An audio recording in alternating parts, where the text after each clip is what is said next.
उसने एक नगर बसाया था भोजकट नाम का, जो अब बर्थना के नाम से विख्यात है, जो इटावा में पड़ता है। इधर बलदाऊ हल और मूसल उठाए के चले।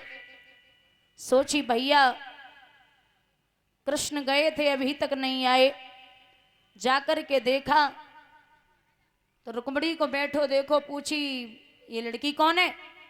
जवाब दो ये रुक्मणी है, ये मेरे साथ में विवाह करना चाहती है। आप जबरदस्ती तो नहीं लाए? नहीं भैया। बलदाऊ बोले तो चिंता न करो जी, धान हमारे मुंह से लेके लाए बहुत कम है। युद्ध हुआ। युद्ध में जब रुकुम को परास्त किया गया, भगवान रुकुम को मारने के लिए तैयार हुए, तो रुक्मणी ने झपट के भगवान कन्हैया के चरण पकड़े और एक बात कही, हे गोविंद एक बात सुनो। का बेचारा है, बंधुआ भी है, हे नाथ तुम्हारा चेहरा है और बूढ़े बाप की निशानी है, मत मारो भाई मेरा है, इसे छोड़ दो। और एक बात कही रुक्मणी ने, गोविंद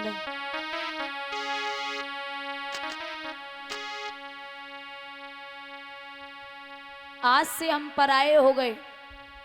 लिखा है बेना मेरी छुटो बिरन को देश,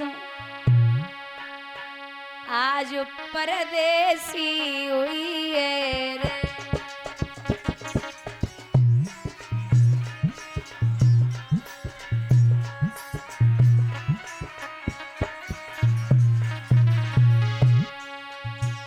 बबुल के दिल में दुख बड़े,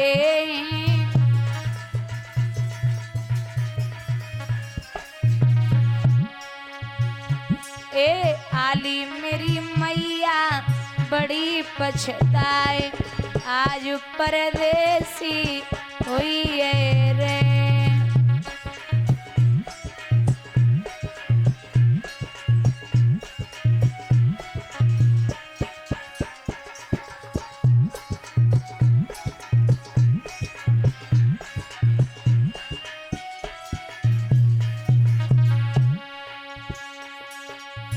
बिरन के दिल में दुख बड़े,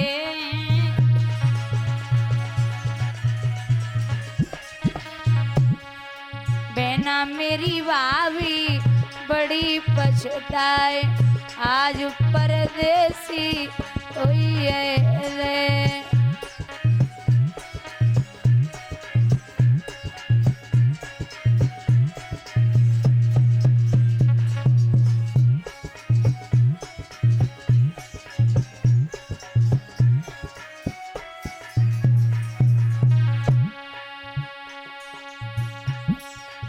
चाचा के दिल में दुख बड़े,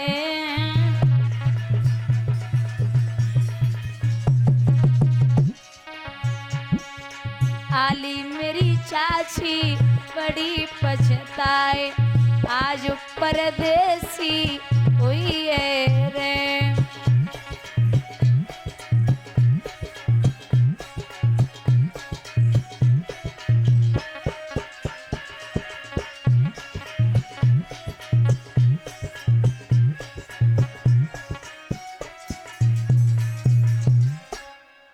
परास्त किया भगवान ने, छोड़ा। यहाँ महाराज रुक्मणी को लेकर के भगवान द्वारिका नगरी के लिए आए। बड़े विधि विधान के साथ में भगवान का पहला विवाह रुक्मणी जी के साथ में हुआ है। दूसरा विवाह सत्राजित यदुवंश में था एक परम सुजान, करता था वो नित्य प्रतिदिन सूर्य देव का ध्यान। एक सत्राजित नाम का यदुवंशी, जिसने सूर्य देव का ध्यान करके एक सुंदर सी मणि को पाया था, जो रोज 8 बार सोना देती थी।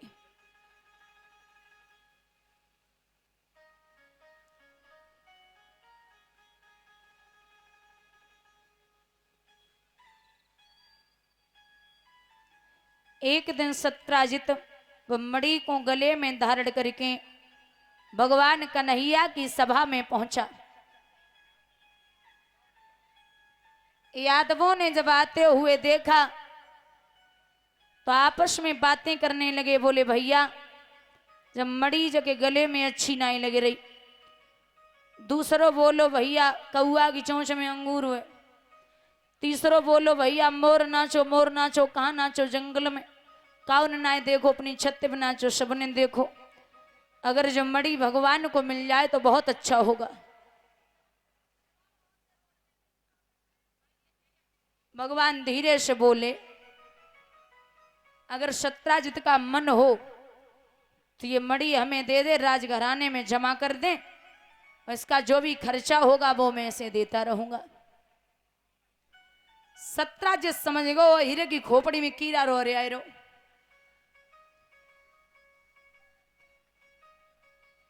निकल के चुपचाप मणि अपने छोटे भैया प्रसेन को पकड़ाए दे। तो प्रसेन ने का बात कही है, बोला प्रसेन उसके मुख में क्षण भर में पानी आता है। सच है भोजी के ठेले पे देवर सर्राफी करता है। सच है वो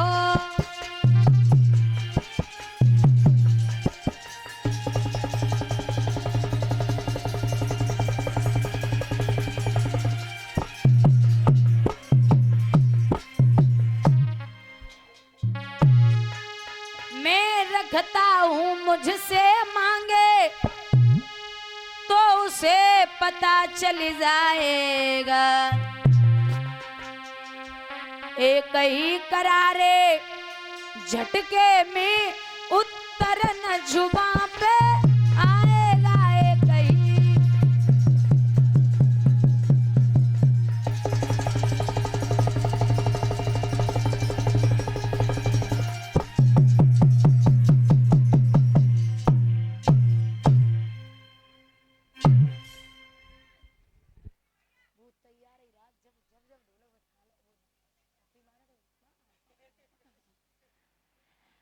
बोले हमें ला। वह मणि को प्रसेन गले में धारण करके और शिकार खेलवे के लाइन चले। जब शिकार खेलवे के लाइन चले तो भगवान की ऐसी कृपा, प्रसेन को महाराज के सिंह ने मार दियो और उस मणि को दांतों तले दबा करके जामवंत की कुटिया से होकर के निकला। तो जामवंत ने उस सिंह का वध कर दिया और उस मणि को अपनी गुफा में रख लिया। 10-15 दिन है गए। जब प्रसेन लौट के नाए आई तो प्रसेन की पत्नी आंगन में बैठ के बड़ी रोई,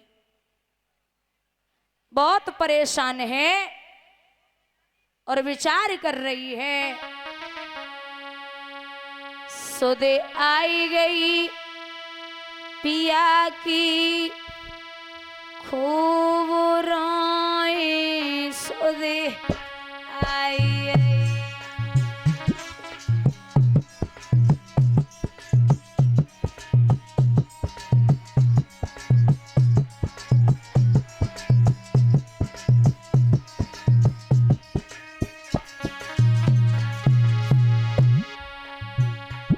सुधे आई गई कंठ की खूब रोई। सुधे आई गई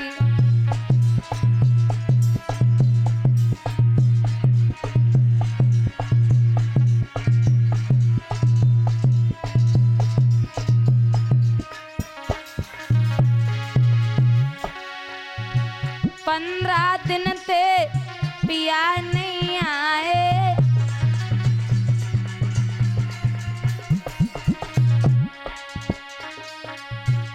कहाँ बिलमियो सजन निरमोई। सुधे आई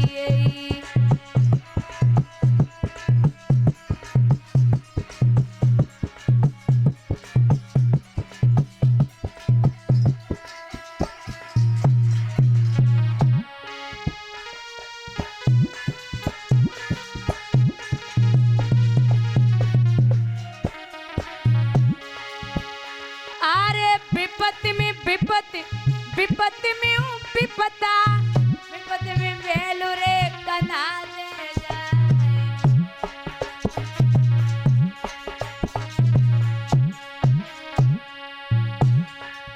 विपत्ति में भैया बात ना पूछे, नातेदार पीठ दे जाए।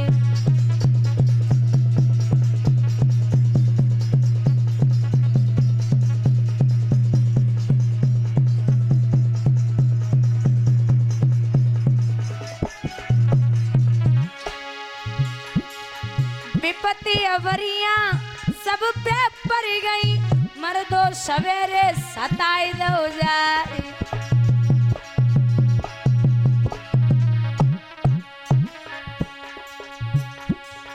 विपत्ता पड़ गई के शिव शंकर पे, जब भस्मासुर ऊपर यो पिछारे।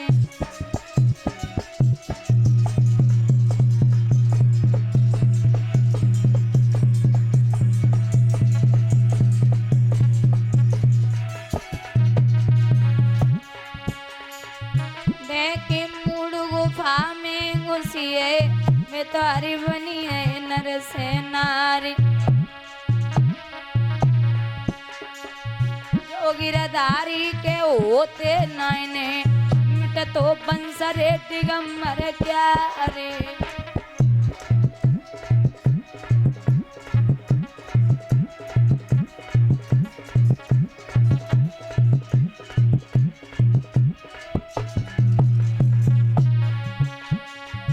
तेरी प्यारी सी सुरतिया माधव दिल में बसी है।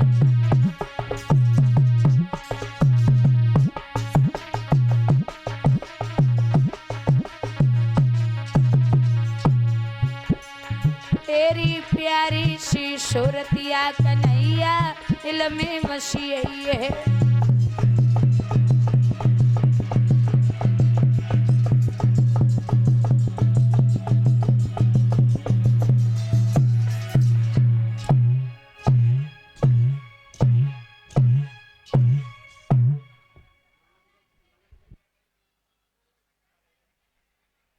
ये 500 रुपए से सम्मानित कर रहे हैं पुजारी जी श्यामवीर भैया छोटी गैलरी से 500 रुपए से सम्मानित कर रहे हैं। और 100 रुपए संजीव यादव भैया गैलरी अध्यापक जी, भगवान सुख और संपत्ति प्रदान करें। ठाकुर जी का आशीर्वाद बना रहे, जो भी इच्छाएं हम वो पूर्ण हों। और ये 100 रुपए राहुल ठेकेदार भैया खेरिया से आए हुए, ठाकुर जी कृपा दृष्टि बनाए रखें, जो भी इच्छाएं हम वो पूर्ण हों। ये विलासा और आकांक्षा।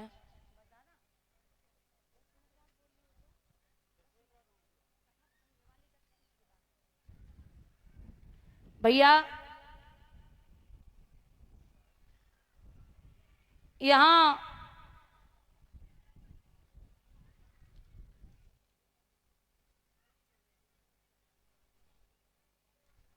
जब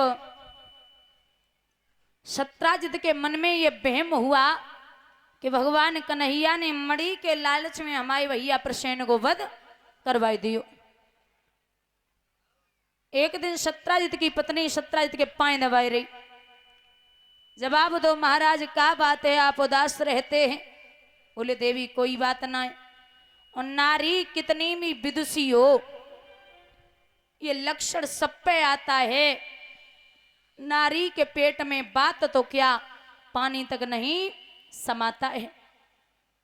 बोले देवी बताइए क्या बात है? जवाब दो कोई बात ना। बोले आपको मेरी सौगंध है। सत्राजित बोले देवी बताए तो दिए, लेकिन तुम का उस ओठ मत खोलियो। ठीक है महाराज बताओ। बोले देवी भगवान कन्हैया ने मणि के लालच में हमारे भैया प्रसेन को वध करवा दियो।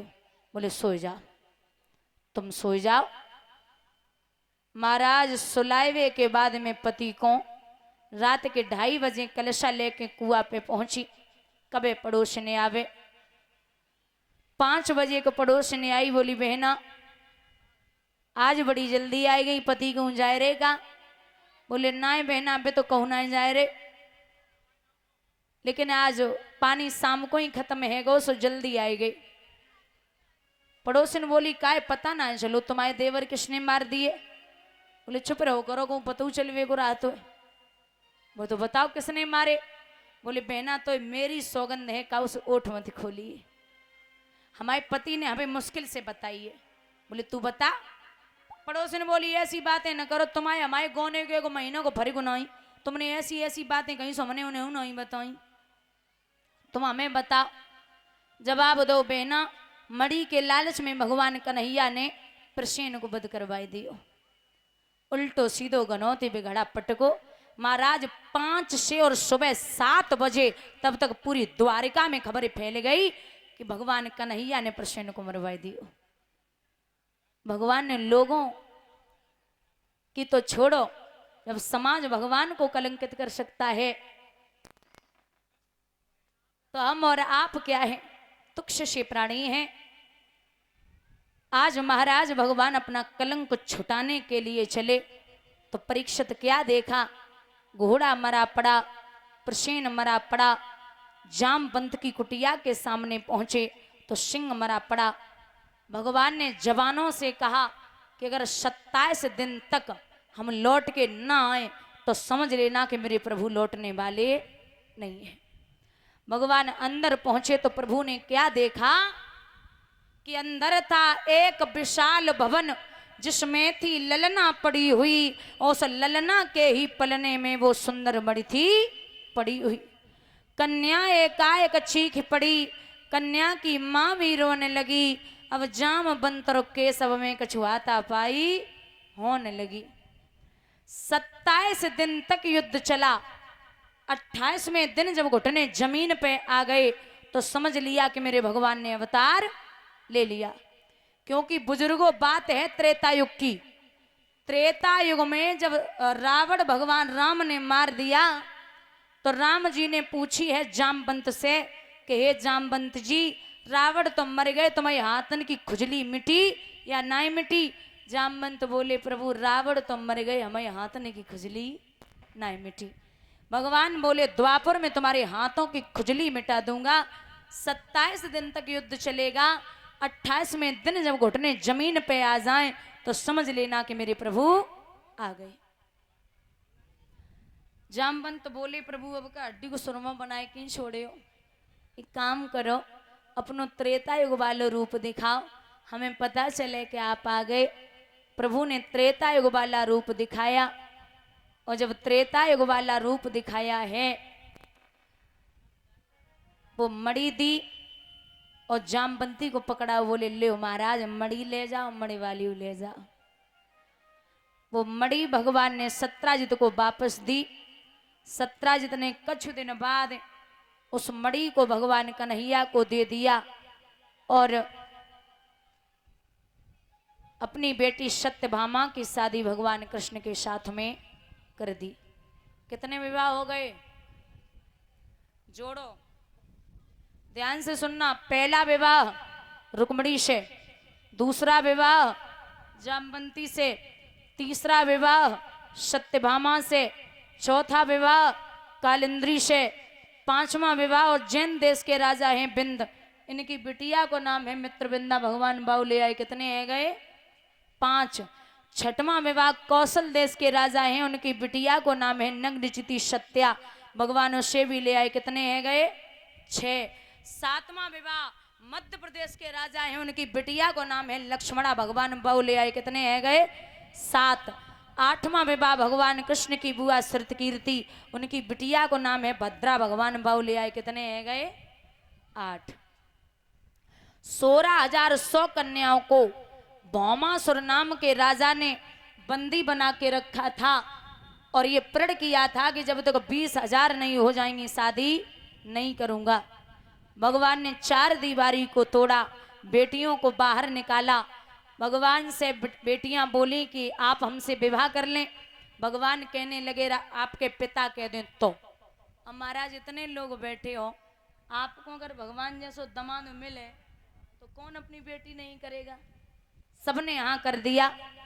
अब महाराज 16,100 और 8 16,108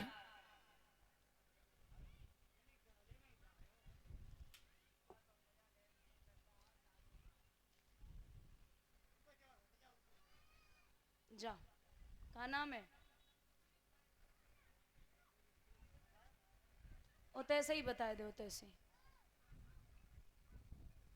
ठीक। जा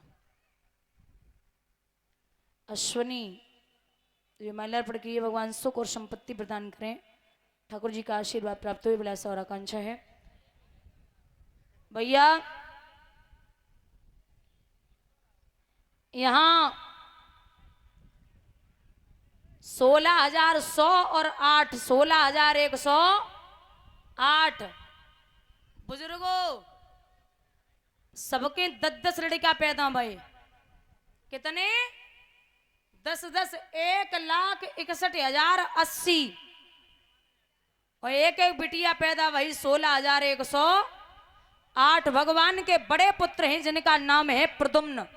प्रद्युम्न की शादी रुकुम की बिटिया रुकुमवती से हुई, उनके पुत्र हुए अनिरुद्ध।